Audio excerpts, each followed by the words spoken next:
Hi guys! Kasama ko ulit si Mama today. We have a new biostimulator sa clinic. It's called the KBK Matrix. Ano yung kakaiba sa kanya, Doc?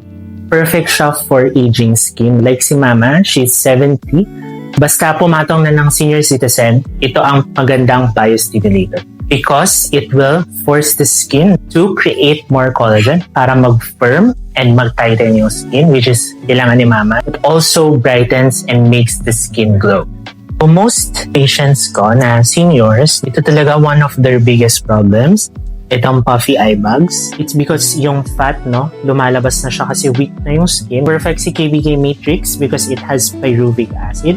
I will inject it directly here para mag-flatten yung eye bags ni Mama. We already did Agnes for this and ang ganda ng result, but we will try a new injectable today.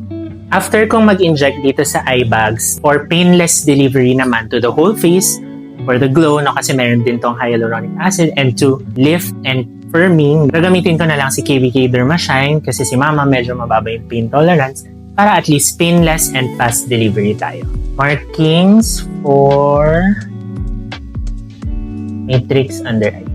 Start na tayo. So, inject ko directly yung matrix sa under eyes ni Mama. I-focus ko dito para talagang matunaw yung festooning niya, which is yun talaga yung problem niya, yung parang maga under the eyes. Then, para comprehensive treatment, gagamitin ko yung Dermashine for painless delivery to the whole face. In fairness, mababa pain tolerance ni Mama, pero kayang-kaya niya yung Juve look, hindi siya umaray. So, kayang-kaya niya to guys.